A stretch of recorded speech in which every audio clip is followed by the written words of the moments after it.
ஹalleluya ஹalleluya. சந்தோஷமா இருக்கிறீங்களா? கர்த்தருக்குள் சந்தோஷமா இருக்கிறது எங்களுடைய பலனாக இருக்கிறது இல்லையா? கர்த்தர் எங்களை சந்தோஷமாக இருக்கவே அவர் அழைத்திருக்கிறார். ஆனால் இந்த நாட்களில் பார்க்க போனீங்கன்னா எங்களுக்கு சந்தோஷமாக இருக்க முடியாது. ஏன்னா எல்லாருக்கும் ஏதாவது ஒரு பிரச்சனை இருந்து கொண்டே இருக்கிறது. பிரச்சனை இல்லாத மனுஷர்கள் இந்த உலகத்தில் யாருமே கிடையாது. பரிசுத்தவான்களுக்கும் பிரச்சனை இருக்கிறது, நீதிமான்களுக்கும் பிரச்சனை இருக்கிறது. ஆனால் அந்த பிரச்சனைகள் மத்தியில் எங்களோடு இருந்து எங்களை நடத்துகிற ஒரு தேவனை தான் நானும் நீங்களும் ஆராதிக்கிறோம். ஹல்லேலூயா. இந்த உலகத்தாருக்கு கிடைக்காத ஒரு பெரிய பாக்கியம் என்னவென்றால் கர்த்தரை நாங்கள் தெய்வமாக கொண்டிருப்பது. ஹல்லேலூயா. எத்தனையோ பேருக்கு கோடிகள் கொடுத்தாலும் கிடைக்காத ரட்சிப்பை கர்த்தர் உங்களுக்கும் எனக்கும் கொடுத்திருக்கிறார். உங்களுக்கு ரட்சிப்பை கொடுப்பதற்கு நாங்கள் ஏதாவது பணம் கொடுத்துருக்கோமா? இல்லை. ஆனாலும் கர்த்தர் கிருபையா இத்தனை கோடி ஜனங்கள் இருக்கும்போது கர்த்தருடைய பார்வை என் மேலும் உங்கள் மேலும் பட்டதற்காக நாங்கள் கர்த்தரை ஜீவனுள்ள நாட்கள் எல்லாம் நாங்கள் நன்றி செலுத்தி கொண்டே இருக்க வேண்டும். ஹல்லேலூயா. என்ன ஒரு காரியம்னா, எனக்கு சரியாக 1 hour வேணும் மெசேஜ் எடுக்க. ஆனால் கொஞ்சம் ஷார்ட்டாக இருக்கனால நாங்கள் சீக்கிரமாய் வார்த்தைக்கு நேராக கடந்து போவோம். நானும் கர்த்தரை கோடான கோடி நன்றி செலுத்துகிறேன். கடந்த வருடமா நவம்பர் மாதம் இந்த இந்திய தேசத்தில் வந்து கர்த்தர் இந்த ஆலயத்தில் உங்களோட வார்த்தையை பகிர்ந்து கொள்ள கர்த்தர் கிருபை செய்திருக்கிறார். எத்தனை பேர் புதுசாக வந்திருக்கிறீங்க? ஆமீன். கர்த்தருக்கு ஸ்தோத்திரம் மகிமையும் உண்டாவதாக. கர்த்தர் உங்களை ஆசீர்வதிப்பாராக. இந்த நாளிலும் கர்த்தர் உங்களோடு பேச வேண்டும் என்று நான் ஜெபிக்கும் போது கர்த்தர் எனக்கு கொடுத்த வார்த்தை தான் யோசுவாவின் புத்தகம் 6வது அதிகாரம் 1வது வசனத்தை நாங்கள் எடுத்து வாசிப்போம். யோசுவாவின் புத்தகம் 6:1.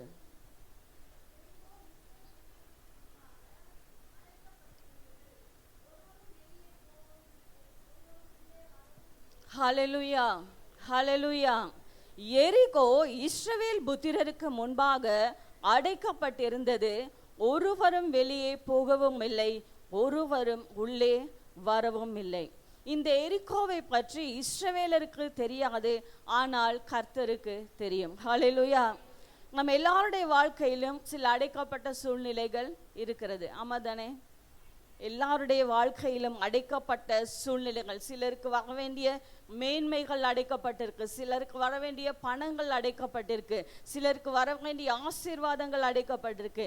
இப்படி ஒவ்வொருவருடைய வாழ்க்கையிலும் ஒவ்வொரு காரியங்கள் அடைக்கப்பட்டிருக்கு. நாங்கள் நினைப்போம் சில நேரம், ஆண்டவரே எத்தனை வருஷங்கள் காத்திருக்கிறதப்பா, இன்னும் எத்தனை நாட்கள் காத்திருக்கிறது, இன்னும் நாங்கள் விரும்பினது வரலே.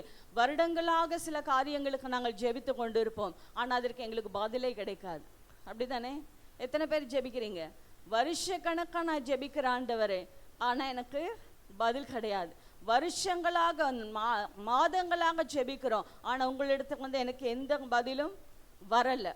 ஹல்லேலூயா. ஆனால் ஒன்று காரியம் நாங்கள் தெரிந்து கொள்ள வேண்டும். எங்களுடைய வாழ்க்கையில் அடைக்கப்பட்ட சூழ்நிலைகள் இருக்குமானால் அது 3 வகைப்படும். என்னவென்றால், எங்களுடைய வாழ்க்கையில் சில வாசல்களை மனுஷர்கள் அடைப்பார்கள், சில வாசல்களை சத்துரு அடைப்பான், சில வாசல்களை கர்த்தரே அடைப்பார். ஹல்லேலூயா. தெரியுமா உங்களுக்கு? சில வாசல்கள் மனுஷர்களால் அடைக்கப்படும், சில வாசல்கள் சத்ருவினால் அடைக்கப்படும், சில வாசல்களை கர்த்தரே அடைத்து வைப்பார். அப்போ பவுலையும் ஷீலாவையும் சிறைச்சாலையில் மனுஷர்கள் அடைத்தார்கள். தானியேலை சிங்கக்கபியில் சத்ரு அடைத்தான். நோவாவை பேழைக்குள் கர்த்தரை அடைத்தார். ஹல்லேலூயா ஹல்லேலூயா. இப்படி அடைக்கப்பட்ட சூழ்நிலைகள் எங்கள் வாழ்க்கையில் வரும்போது நாம் ஒன்று செய்யக்கூடாது. என்னவென்றால் புலம்புகிறவர்களாக இருக்கக்கூடாது. அதைத்தான் இஸ்ரவேல் ஜனங்கள் வனாந்திரத்திலே கர்த்தர் எகிப்திலிருந்து நடத்தி வரும்போது எத்தனையோ அற்புதங்களை கர்த்தர் செய்திருக்கிறார். ஆனால் அவர்கள் புலம்புகிறவர்களாகவும் முறுமுறுக்கிறவர்களாகவும் இருந்தார்கள். அதனால் அவர்கள் கர்த்தர் வாக்கு பண்ண தேசத்துக்குள்ள நுழைய முடியல. ஹல்லேலூயா. கர்த்தர் அழைத்து வந்த ஒருத்தர் கூட கானானுக்குள் நுழைய முடியல. வேதம் சொல்கிறது, அவர்கள் இராணுவத்தில் உள்ளவர்கள் யாவரும் மடியும் மட்டும் அந்த தேசத்தை கர்த்தர் சுற்ற வைத்து கொண்டே இருந்தார். 40 நாள்ல போக வேண்டிய ஒரு இடத்துக்கு 40 வருஷம் கர்த்தர் அவர்களை அலைய விட்டார். ஏனென்றால் அவருடைய வாழ்க்கையில் எத்தனை அற்புதங்கள் செய்தாலும் முறுமுறுப்பு. எங்களுடைய வாழ்க்கையிலும் கர்த்தர் அநேக அற்புதங்களை இன்னும் செய்திருக்கிறார், செய்து கொண்டிருக்கிறார். ஆனால் ஒரு பிரச்சனைகள் வரும்போது நாங்கள் திரும்ப என்ன பண்ணுவோம்? கர்த்தரை முறுமுறுக்க ஆரம்பிப்போம், கர்த்தர்கிட்ட கேள்வி கேட்க ஆரம்பிப்போம். இதுவரையும் நடத்த வந்த அந்த அற்புதமான காரியங்களை நாங்கள் மறந்து போய் விடுகிறவர்களா இருக்கிறோம். ஹல்லேலூயா. அதனால தான் நாங்கள் மனுஷனாக இருக்கிறோம் இல்லையா? கர்த்தர் எவ்வளவு அற்புதங்கள் எங்களுக்கு செய்து வந்தாலும் நாங்கள் நன்றி அறியாதவர்களாக இருக்கிறோம். கர்த்தரிடத்தில் நாங்கள் கேள்வி கேட்கக்கூடாது என்பதை மாத்திரம் நாங்கள் உணர்ந்து கொள்ள வேண்டும். நாங்கள் நியாயாதிபதிகள் 13வது அதிகாரம் 8வது வசனத்தை நாங்கள் பார்ப்போமானால், நியாயாதிபதிகள் 13வது அதிகாரம் 8வது வசனம் யாராவது எடுத்தவர்கள் வாசித்து எனக்கு உதவி செய்யுமாறு கேட்டுக்கொள்கிறேன்.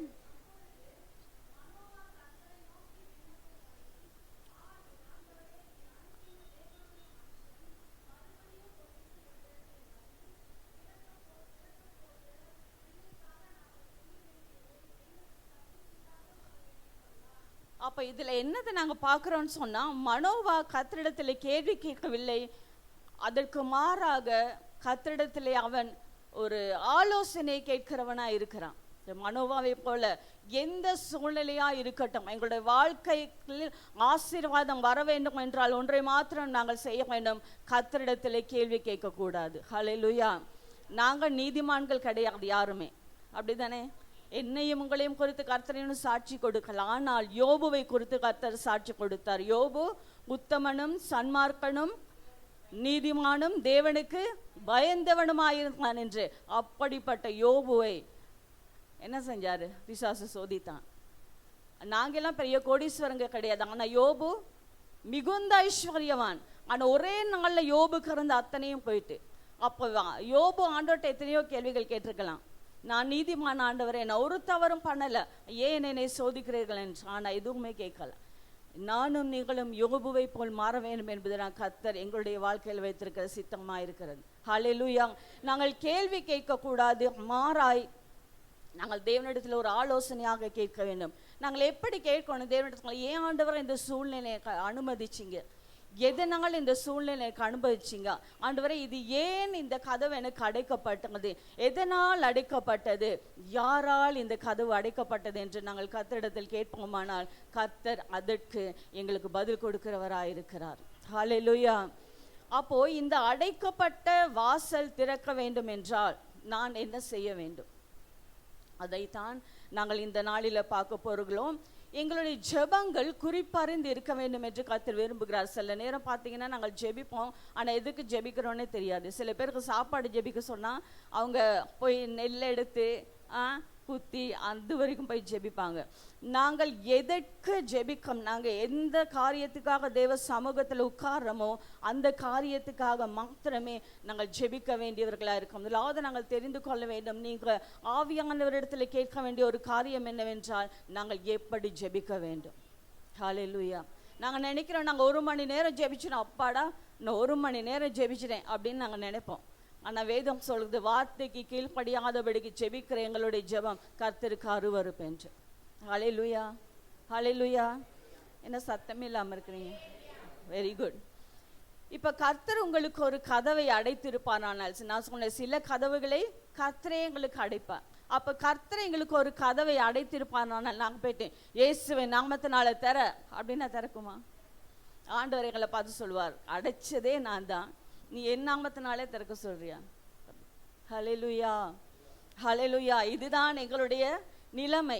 ஏனென்றால் நாங்கள் கர்த்தரை இன்னும் அறியாதவர்களாய், அவருடைய செய்கைகளை அறியாதவர்களாய், அவருடைய நியமங்களை அறியாதவர்களாய் நாங்கள் இன்னும் குழந்தைகளாக இருந்து கொண்டு இருக்கிறோம். சில அடைக்கப்பட்ட கதவுகள் நீங்கள் நினைக்கலாம், இந்த கதவு ரொம்ப வருஷமா அடைப்பட்டிருக்கு. சில பேருக்கு பிள்ளை இல்லாமல் இருக்கும், சில பேருக்கு வர வேண்டிய பணங்கள் இல்லாமல் இருக்கும். ஆனால் இந்த கதவு ரொம்ப நாள் அடைக்கப்பட்டிருக்கு அப்படின்னு. ஆனால் சில அடைக்கப்பட்ட கதவுகள் உங்களுக்கு ஆசீர்வாதத்தை கொண்டு வரும். ஹல்லேலூயா. ஹல்லேலூயா. நோவாக்கு கர்த்தர் கதவை அடைத்தார். அந்த அடைக்கப்பட்ட கதவு நோவாக்கு பாதுகாப்பும் ஆசீர்வாதமுமா இருந்தது. அப்ப கர்த்தர் அடைத்த ஒரு கதவை அவரே திறக்கும் வரைக்கும் நாங்கள் அமைதியா இருப்போமானால் அந்த அடைக்கப்பட்ட சூழ்நிலை கர்த்தர் எங்களுக்கு ஆசீர்வாதமாய் மாற்றி கொடுப்பார். சில தாமதங்கள் எங்களுடைய ஆசீர்வாதத்துக்கு காரணம். கர்த்தர் சில காரியங்களை தாமதிக்கிறாரா, அது கர்த்தருடைய கரத்துல கொடுத்துட்டு அமைதியா இருக்கணும். சில பேரை பார்த்தீங்கன்னா, நாங்கள் எங்களோட பகைக்கிறவர்களை எங்களுக்கு ஒரு அக்கா ஏதாவது சொல்லியிருப்பாங்க, திரும்ப அவங்களுக்கு அந்த ரிப்ளை பண்ணுற வரைக்கும் எங்களுக்கு தூக்கமே வராது.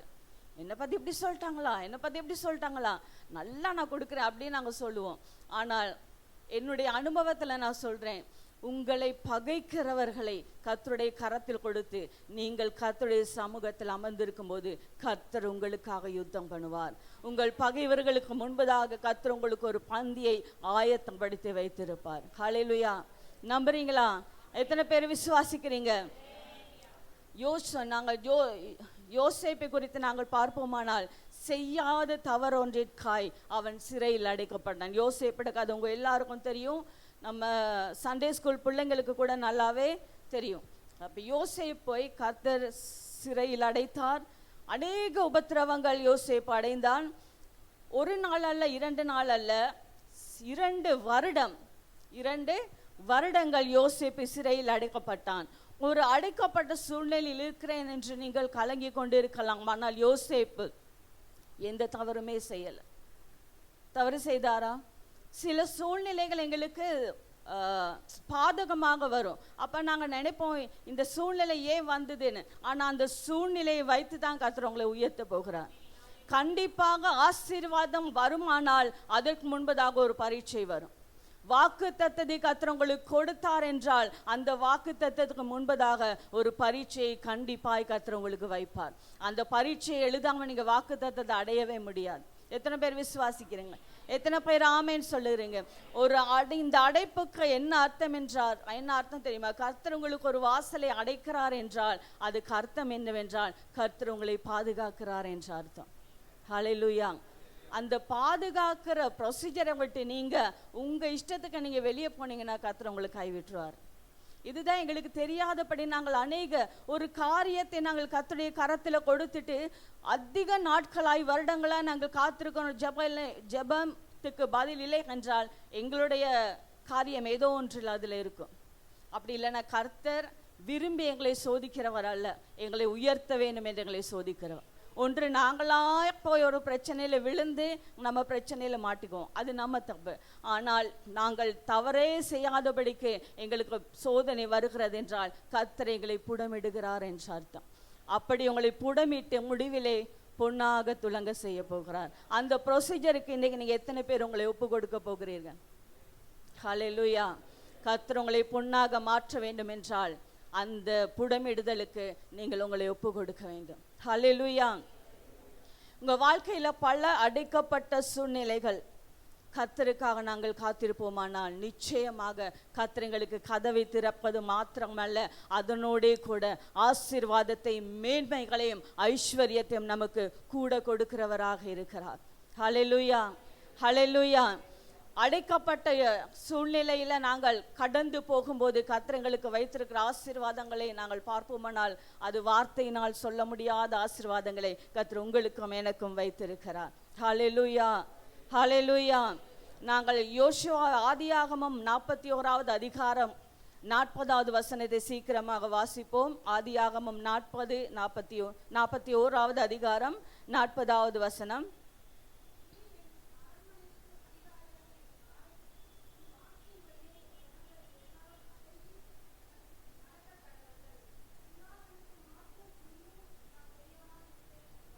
ஹல்லேலூயா.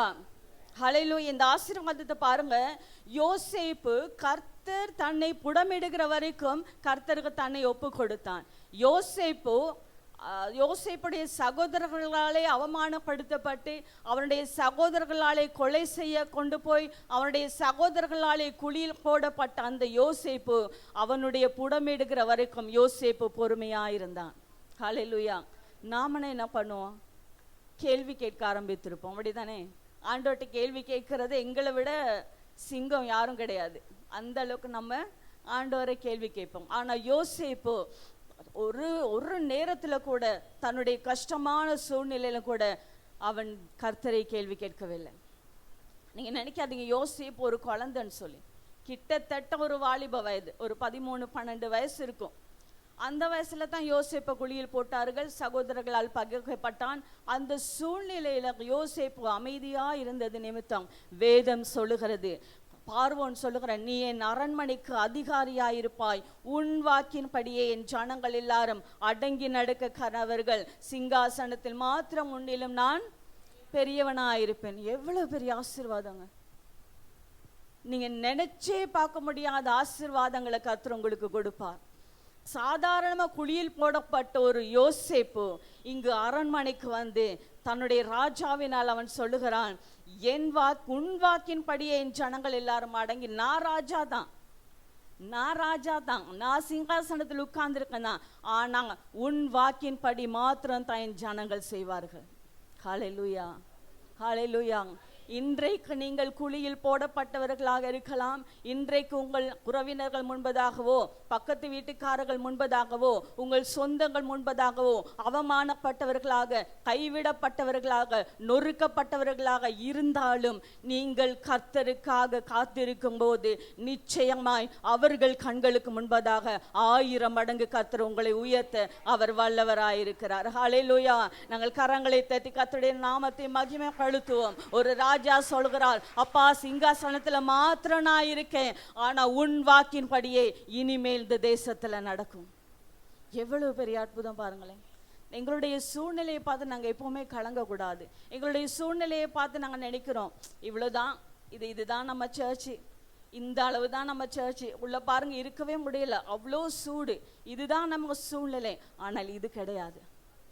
இதை விட 1000 மடங்கு உங்களுக்கு அரண்மனையாக ஒரு ஆலயத்தை கொடுக்க கர்த்தர் வல்லவராயிருக்கிறார். ஏனால் என் ஆண்டுடைய கரங்கள் குறுகி போகல, என் ஆண்டுடைய கரங்கள் குறுகி போகல. அதற்கு இன்னும் நாங்கள் எங்களை ஆயத்தப்படுத்த வேண்டியவர்களாயிருக்கிறோம்.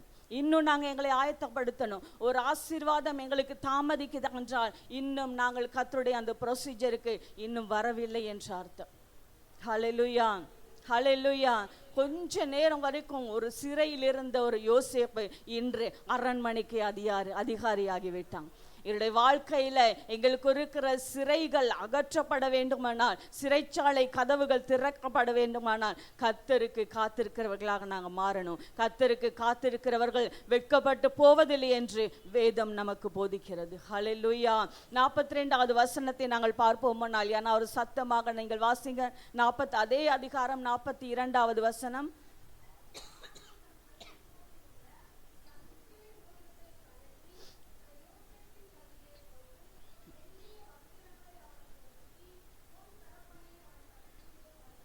ஆமென், ஹல்லேலூயா. நாங்கள் எப்போவுமே வார்த்தைகளை நாங்கள் பைபிளை கதை புஸ்தகம் மாதிரி வாசித்தோம்னா கர்த்தருடைய மகிமை எங்களுக்கு விளங்காது. அதற்குள் வைத்திருக்கிற ஆவிக்குரிய ஆசீர்வாதங்கள் எங்களுக்கு விளங்காது. ஒரு சாதாரண சிறையில் அடைக்கப்பட்டவன் கைவிடப்பட்டுட்டான். 2 வருடங்கள் சிறைச்சாலையில் என் கதையே முடிஞ்சு போயிடுச்சு.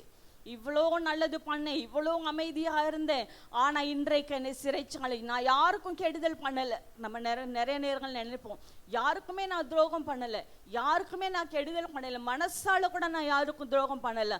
ஆனால் என்னுடைய சூழ்நிலை இப்படி இருக்கிறது. எல்லாரும் என்னை கைவிட்டுறாங்க, எல்லாரும் என்னை பகைக்கிறாங்க, எனக்கு உதவி செய்ய யாரும் இல்லை, ஒரு வார்த்தை அன்பாய் பேசக்கூட யாரும் இல்லை. இந்த சூழ்நிலையில் இருக்கும்போது ஒரு நாள் வரும், அந்த ஒரு நாளுக்காக நாங்கள் காத்திருக்க வேண்டியவர்களா இருக்கிறோம். அந்த ஒரு நாள் வரும்போது ராஜா உங்களுக்கு முத்திரை மோதிரத்தை கொடுப்பார். ஹல்லேலூயா. ராஜா உங்களுக்கு மெல்லிய வஸ்திரங்களை கொடுப்பார். ராஜா உங்களுக்கு பொற்சரப்பணியை கொடுப்பார். ஹல்லேலூயா. அந்த ராஜா யார் தெரியுமா? நம்ம ஆண்டவர் தான். ஹல்லேலூயா. அவரால் மாத்திரம் நாங்கள் உயர்த்தப்படணும், அவரால் மாத்திரம் நாங்கள் மேன்மையடணும். என மனுஷர்களை எங்களை புகழ்ந்தா அது தற்காலிகம்தான். ஆனால் கர்த்தர் உங்களை பெருமையாக பேச வேண்டும் என்றால், கர்த்தரை உங்களை உயர்த்த வேண்டும் என்றால், அந்த அடைக்கப்பட்ட சூழ்நிலையில கர்த்தரை நோக்கி பார்த்து நாங்கள் ஜெபிக்க வேண்டியவர்களாக இருக்கிறோம். ஹல்லேலூயா. அற்பமாய் எண்ணப்பட்ட யோசேப்பு ஒரு தேசத்துக்கு அதிகாரியாய் மாறுகிறான். ஹல்லேலூயா. இன்று அற்பமாய் எண்ணப்பட்ட எங்களுடைய சூழ்நிலை அநேகருக்கு அற்பமாக இருக்கலாம். சொல்லுவாங்க, எப்போ பார்த்தாலும் சர்ச்னு போகிறாங்க, எப்போ பார்த்தாலும் ஜெபிச்சுட்டே இருக்கிறாங்க, எப்போ பார்த்தாலும் ஒளியன்னு போகிறாங்க. ஆனால் அவங்க வாழ்க்கையில் இவ்வளோ பிரச்சனை, அவங்க வாழ்க்கையில் இவ்வளோ சோதனை, அவங்க வாழ்க்கையில் பணப்பற்றாக்குறை, ஆசீர்வாதமே இல்லை அப்படின்னு நினைத்து கொண்டு இருக்கலாம். ஆனால் ஒரு நாள் வரும், யோசேப்புக்கு வந்த அந்த ஒரு நாள் உங்களுக்கும் எனக்கும் கண்டிப்பாக வரும். அந்த நாளில் எங்கள் ராஜா அவருடைய பொற்சர பணியை எங்கள் கழுத்தில் போட்டு இந்த தேசத்துகளே எங்களை அதிகாரிகளாக உயர்ந்த ஸ்தானங்களில் கர்த்தர் எங்களை வைக்க அவர் போதுமானவராய் இருக்கிறார். ஹல்லேலூயா, ஹல்லேலூயா. 43வது வசனம் சொல்லுகிறது, தன்னுடைய 2ஆம் ரதத்தின் மேல் அவனை ஏற்றி தென்னிட்டு பணியுங்கள் என்று அவனுக்கு முன்பதாக கூறுவித்து எகிப்து தேசம் முழுமைக்கும் அவனை அதிகாரியாக்கினான். ஹல்லேலூயா. இது மனுஷர்களால் கூடாது. நீங்க நினைக்கிறீங்களா இதெல்லாம் எனக்கு நடக்குமா, இதெல்லாம் எனக்கு சம்பவிக்குமா, என்னுடைய தொழில் இந்த அளவுக்கு உயருமா, நான் இருக்கிற ஸ்தானத்தில் இந்த அளவுக்கு எனக்கு உயர முடியுமா என்று? ஆனால் உயர்த்துகிற ஒருவரை தான் நீங்களும் நானும் ஆராதித்து கொண்டு வருகிறோம். யோசேப்பை உயர்த்தின அதே ராஜா, யோசேப்பை உயர்த்தின அதே ஆண்டவர் உங்களை என்னையும் உயர்த்த அவர் வல்லவராயிருக்கிறார். ஹல்லேலூயா. என்ன நடந்ததுன்னு பார்த்தீங்களா? யாராவது நினைச்சிருப்பாங்களா? சிறைச்சாலையில் இருந்தான் 2 நாளைக்கு முன்ன. ஆனால் இன்று எகிப்து தேசத்துக்கே அதிகாரியாக வைக்கிறான். இன்னைக்கு பார்வோன் வெறும் என்னது சிங்காசனம் மட்டும்தான். அவன் பிச்சை கேட்குற மாதிரி சொல்றான், ஐயோ சிங்காசனத்தை மட்டும் எனக்கு கொடுத்துருப்பா, மற்ற எல்லாத்தையும் நீயே வச்சுக்கோ. இப்போ சிங்காசனத்தில் மட்டும்தான் அவர் உட்கார்ந்துருக்கிறாரு. ஆனால் முழு அதிகாரமும் யோசேப்பின் கையில் வந்தது. ஹல்லேலூயா. இன்று இந்த சூழ்நிலையில் இருக்கிற உங்களுக்கும் எனக்கும் கர்த்தர் அதிகாரங்களை கொடுக்க, எத்தனை பேர் விசுவாசிக்கிறீங்க? கர்த்தர் எங்களுக்கு அதிகாரங்களை கொடுக்க போகிறார், அபிஷேகத்தை கொடுக்க போகிறார், அவருடைய பிரசன்னத்தினால் நம்மளை நடத்த போகிறார். இன்றைக்கு அற்பமாய் எண்ணப்படுகிற நாங்கள் யோசேப்பை போல ஒரு நாள் வரும். யோசேப்பு எப்படி கர்த்தருக்கு காத்திருந்தானோ அதே போல் நீங்களும் நானும் கர்த்தருக்கு காத்திருக்கும் போது அந்த நாள்ல கர்த்தர் இந்த முழு உலகத்துக்கும் இந்த முழு தேசத்துக்கும் கர்த்தர் எங்களை உயர்த்த போதுமானவராயிருக்கிறார். ஹல்லேலூயா. நீங்க நினைக்கலாம், நான் எங்கெங்க தேசத்துக்கு போறேன்? இங்க உட்கார்ந்து இருக்கிற உங்களை கர்த்தர் எத்தனை பேர்களை தன் ஊழியத்துக்காக பயன்படுத்த போகிறார் உங்களுக்கு தெரியாது, ஆனால் கர்த்தருக்கு தெரியும். ஹல்லேலூயா. இன்னைக்கு நான் உங்க முன்னுக்கு நின்று பேசுறேன். ஆனா என்னோட சாட்சியை பார்த்தீங்கன்னா, நான் எல்லாம் இப்படி பேசுற ஆளே கிடையாது. எப்பவுமே என் கணவர் பின்னாடியே தான் இருப்பேன். சத்தம் கூட வராது, எனக்கு பேசவே தெரியாது. இப்படி நான் இருந்து பேசுறது எனக்கே ஆச்சரியம். இன்னைக்கு நான் கார்ல வரும்போது யோசிச்சுட்டு வந்தேன், எப்படியோ இருந்த என்ன இப்படி நீங்க மாத்திட்டீங்களே ஆண்டவர், இப்படி மாத்திட்டீங்களே. என்னுடைய சாட்சியை நீங்க கேட்பீர்கள்னா எனக்கு இன்னைக்கு டைம் காணாது. அந்த அளவுக்கு பெரிய சாட்சி. கர்த்தர் என்னை இப்படி நிறுத்தியிருப்பதே அவருடைய மகத்தான கிருபை. நான் எல்லாம் நினைக்கவே இல்லை நான் ஒரு சபையில வந்து பிரசங்கம் பண்ணுவேன், நான் பாடுவேன்னு நான் எல்லாம் நினைக்கவே கிடையாது. ஆனா எப்படியோ இருந்த என்ன கர்த்தர் இன்றைக்கு ஊழியக்காரியா நிறுத்தி இருக்கிறார். எங்க குடும்பத்திலையும் சரி, எங்க பரம்பரையிலும் சரி, யாருமே கிறிஸ்தவங்க கிடையாது, யாருமே ரட்சிக்கப்பட்டவங்க கிடையாது. எங்க அப்பா வழியிலையும் சரி, அம்மா வழியிலையும் சரி, கர்த்தர் என்னை முதலாவது ரட்சித்திருக்கிறார். ஹல்லேலூயா. 44வது வசனம் சொல்லுது, பின்னும் பார்வோன் யோசேப்பை நோக்கி, நான் பார்வோன், ஆனாலும் எகிப்து தேசத்தில் உள்ளவர்களில் ஒருவனும் உன் உத்தரவில்லாமல் தன் கையையாவது தன் காலையாவது அசைக்க கூடாது. ஹல்லேலூயா. இவ்வளோ பெரிய வார்த்தை கேட்டு இப்படி அமைதியா இருக்கிறீங்களே, இவ்வளோ பெரிய ஆசீர்வாதத்தை மேன்மை கர்த்தர் உங்களுக்கு கொடுக்குறாரு. நீங்க இதுக்கும் எனக்கும் சம்பந்தமே இல்லாத மாதிரி உட்கார்ந்துருக்கிறீங்க. புறஜாதிகளுக்கு இல்லைங்க இந்த ஆசீர்வாதம். கர்த்தர் பிள்ளைகளாய் தெரிந்தெடுக்கிற எனக்கு உங்களுக்கு தான் இந்த ஆசீர்வாதம். பார்வோன் சொல்ற, நான் பார்வோன் தான், நான் ராஜா தான், ஆனா உன் உத்தரவு இல்லாமல் இந்த ஜனங்கள் தன்னுடைய கையையோ காலையோ அசைக்க கூடாது. ஹல்லேலூயா. இது முடியுமா? இது சாத்தியமா அப்படின்னு நீங்க நினைச்சுனா, என் தேவனால் கூடாத காரியம் ஒன்றுமில்லை. ஹல்லேலூயா, ஹல்லேலூயா. என் தேவனால் கூடாத காரியம் ஒன்றுமில்லை. கர்த்தர் உங்களுக்கு அபிஷேகத்தை கொடுத்திருக்கிறார், பிரசன்னத்தை கொடுத்திருக்கிறார், உங்கள் வாயின் வார்த்தைகளை கர்த்தர் ஆசீர்வதித்திருக்கிறார். விசுவாசத்தோடு நீங்கள் இந்த மலையை பார்த்து பெயர்ந்து நடுசமுத்திற்கு போய் என்று சொன்னால் அது போகும். ஆனா நமக்கு விசுவாசம் கிடையாதுங்க. ஹல்லேலூயா. ஒத்துக்கிறீங்க இல்லையா? நமக்கு விசுவாசம் கிடையாது. நம்ம எல்லாம் விசுவாசத்துல வீரர்களா இருந்தா இப்போ நாங்க எங்களுடைய சூழ்நிலையே வேற. நாங்க இப்படி உட்கார்ந்துருக்க மாட்டோம். அநேகருக்கு கர்த்தர் எங்களை ஆசீர்வாதமா வைத்திருப்பார், அநேகருக்கு கொடுக்கிறவர்களாய் வைத்திருப்பார், நிரம்பி வழிகிற பாத்திரங்களாய் கர்த்தர் நம்மளை வைத்திருப்பார். ஆனா நம்ம எப்பவுமே சபைக்கு வந்து வார்த்தையை கேட்கும் போது இந்த சபை மாத்திரம் இல்லை, இது எல்லா சபையிலையும் நடக்குது, நம்ம சபையிலையும் கூட தான். சில நேரம் ரொம்ப ஆதங்கமா ரொம்ப கவலையா இருக்கும். எவ்வளோ வார்த்தை சொன்னாலும் இது ஜனங்க இப்படி இருக்கிறாங்களே. நீங்க இல்ல, நீங்க ரொம்ப நல்லவங்க. எவ்வளோ வார்த்தை கேட்டாலும் ஜனங்க எழும்பி கதவுக்கு வெளியில போகும்போது பழைய மாதிரியே மாறிடுவாங்க. இங்க இருந்து அப்படி பவர்ஃபுல்லா ஆவியானவர் பேசுவார், ஆனா வெளில போகும்போது அப்படியே பேட்டரி லோ ஆகி தான் போவாங்க. அது ஏன்னு புரியவே இல்லை. வருஷம் இப்படியே தான் நடந்துட்டு இருக்கு. நாங்கள் ஒரு பிரசங்கத்துல கர்த்தருடைய ஆவியானவர் எங்களோடு பேசி ஒரு காரியத்தை உணர்த்துவார் என்றால் அதற்கு நாங்கள் கீழ்ப்படிந்தோமானால் ஒரு வருஷத்துக்கு நாங்கள் எத்தனை பிரசங்கம் கேட்கிறோம்? இத்தனை பிரசங்கத்தையும் கேட்டு நாங்கள் பரிசுத்தவானாகி இருக்கணும். ஆமேன், ஆமா தானே? கர்த்தருடைய ஆவியானவர் எங்களோடு பேசும்போது ஏதோ காரியத்தை எனக்கு பேசுகிறார் என்றால் அந்த காரியத்தை நான் சரி செய்ய வேண்டும். அப்போ ஒவ்வொரு பிரசங்கத்திலேயும் நான் ஒவ்வொரு காரியத்தை சரி செய்வேன் என்றால் இந்த வருஷம் முடியல நான் பரிசுத்தவானா மாறி இருக்கணும். ஆனா நாங்க மாறும் இல்லை. எத்தனை பிரசங்கங்கள் கேட்டாலும் நாங்க நீங்க என்னதான் பேசுங்க பாஸ்டர், நாங்க இப்படிதான் இருப்போம். ஹல்லேலூயா. ஒத்துக்கிறாங்க. ஹல்லேலூயா. கர்த்தர் ஆசீர்வதிப்பா. நீங்க அப்படி கிடையாது. அது உங்க இந்த ஆடுகளை குறித்து இந்த மேய்ப்பனுக்கே தெரியும். ஹல்லேலூயா, ஹல்லேலூயா.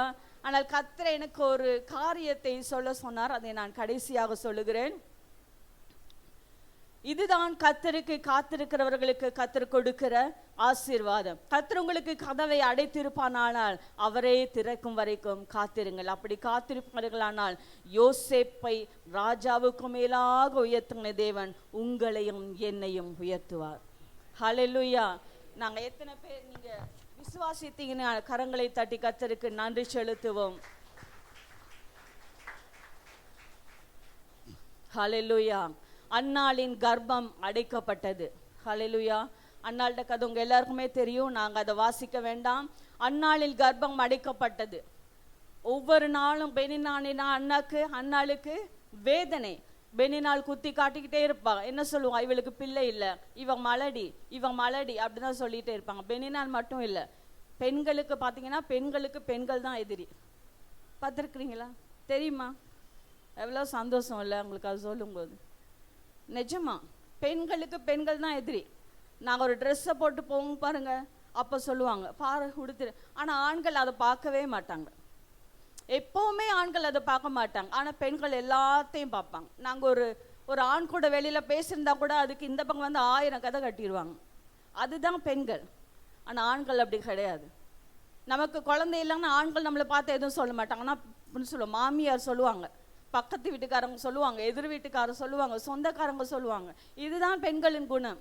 அப்போ பெனினால் எந்த நாளும் அண்ணால பார்த்து சொல்றா, இவளுக்கு பிள்ளை இல்லை, இவ மலடி என்று எந்த நாளும் அவளை குற்றப்படுத்தி கொண்டே இருக்கிறார். எப்பவுமே அண்ணாளுடைய வழக்கம் எப்பவுமே ஆலயத்துக்கு போய் ஜெபிக்கிறது. அதே போல அன்னாள் ஒரு நாள் தேவ சமூகத்துல போய் ஜெபித்து கொண்டு இருக்கிறார். ஹல்லேலூயா. ஒரு நாள் இத்தனை வருடம் இல்லாத படிக்கு அந்த ஒரு நாள் அன்னாளின் ஜெபம் கேட்கப்பட்டது. ஹல்லேலூயா. நம்மளை பார்த்து சொல்லுவாங்க, இத்தனை நாள் இத்தனை வருஷம் நீங்க ரட்சிக்கப்பட்டு சபைக்கு போறீங்க, ஒரு பிள்ளை இல்லை. இத்தனை வருஷம் போறீங்க, ஒரு வாகனம் இல்லை. இத்தனை வருஷம் போறீங்க, ஒரு சொந்த வீடு இல்லை, எதுவுமே இல்லை. மற்றவர்கள் பார்வைக்கு எப்பவுமே நாங்கள் கேலியாகத்தான் இருக்கிறோம். இன்று கிறிஸ்தவர்கள் அப்படித்தான். அதே கிறிஸ்தவர்களை பார்த்தால் அப்படி சொல்லுகிறாங்க. இன்றைக்கு ஊழியக்காரர்கள் பண்ணுகிற சேட்டைகளை பார்த்தா கிறிஸ்தவமே தலைகீழாய் மாறி போய் கொண்டு இருக்கு. அப்படித்தானே? கிறிஸ்தவம் கேலி கூத்தாய் மாறிக்கொண்டு இருக்கிறது. அநேக ஊழியர்கள் செய்கிற அட்டகாசம், அநேக ஊழியர்கள் பொய்யான உபதேசங்கள், கள்ள உபதேசங்கள், வஞ்சிக்கிற உபதேசங்கள் இன்று யாருக்கும் போய் கர்த்தரை பற்றி சொல்ல முடியாத அளவுக்கு கிறிஸ்தவம் கேடு கெட்டு போய் கொண்டு இருக்கிறது. இன்னைக்கு யாருக்காவது போய் நமக்கு சொல்ல முடியுமா? முடியாது. அவன் 2 திருமணம் பண்ணிக்கிறான், சினிமா பாட்டை பாடுகிறாங்க, உள்ள ஆடுறாங்க, குதிக்கிறாங்க, என்னென்னமோ பண்றாங்க. இதெல்லாம் எங்கேருந்து கண்டுபிடிச்சாங்கன்னே தெரியல. நானும் நீங்களும் கவனமாயிருக்க வேண்டும். கர்த்தர் உங்களுக்கு ஒரு சத்தியம் உள்ள சபையை கொடுத்திருக்கிறார். அந்த சத்தியத்தை நிலைத்திருப்பீர்களானால் கர்த்தர் நிச்சயம் உங்களை ஆசீர்வதிப்பார். ஹல்லேலூயா. தயவு செய்து இது கடைசி நாட்கள்.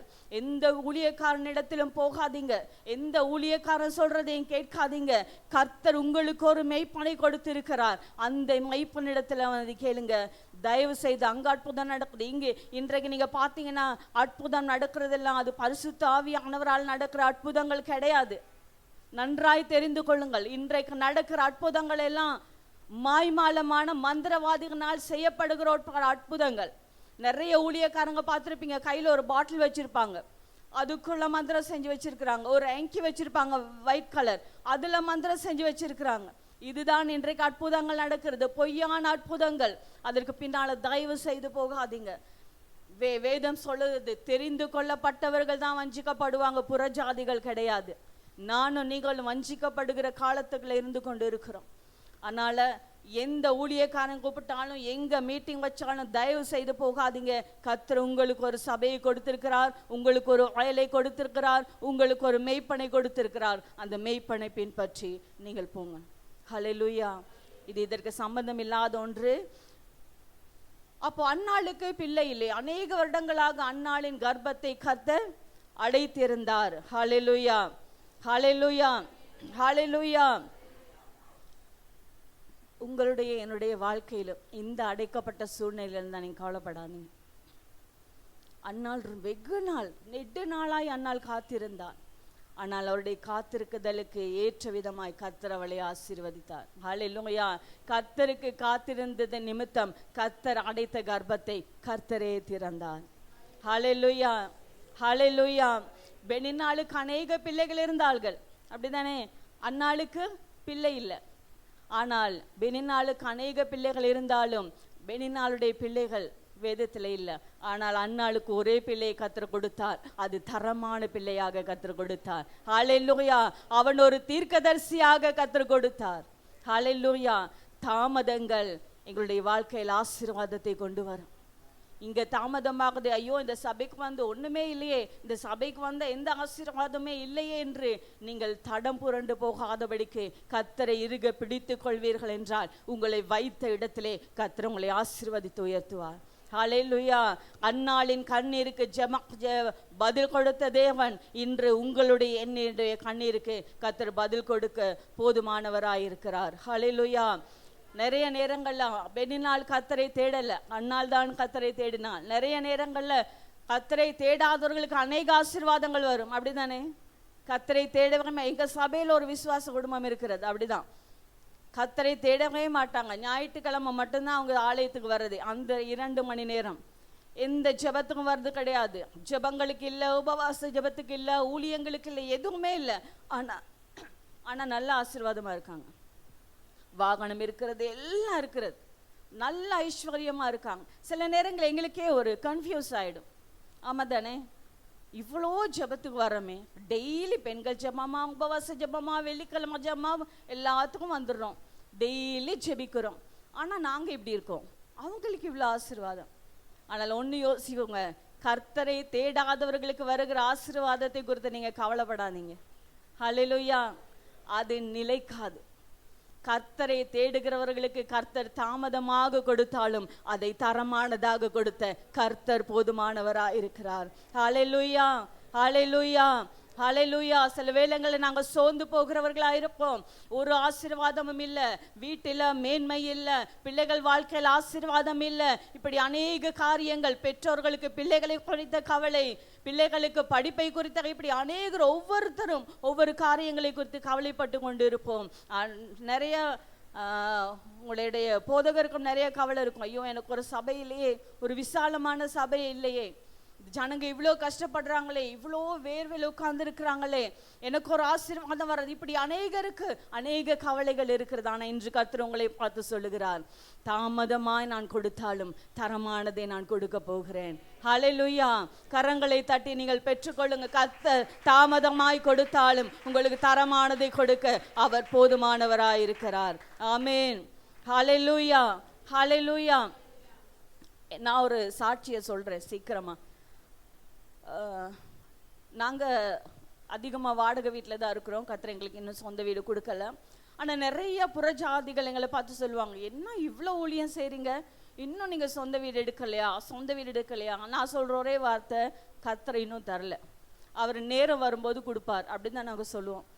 இப்போ நாங்கள் கடைசியாக இருந்த ஒரு வீடு, அந்த வீட்டுக்கு நாங்கள் ரெண்ட்டுக்கு போயிருக்கும்போது எனக்கு அந்த வீடு பிடிக்கவே இல்லை, எனக்கும் பிள்ளைங்களுக்கு பிடிக்கல. ஆனால் நாங்கள் இருந்த வீட்டை கொடுக்கணும் அந்த டேட்டுக்குள்ளானால சரி பரவாயில்ல, இந்த வீட்டுக்கு ரொம்ப மனசு கஷ்டத்தோடு தான் நாங்கள் வந்தோம். ஏன்னா எனக்கு சின்ன வீடாக இருந்தாலும் நீட்டாக இருக்கணும், ஒரு சின்ன கார்டன் இருக்கணும், அப்படி தான் எனக்கு ரொம்ப ஆசை.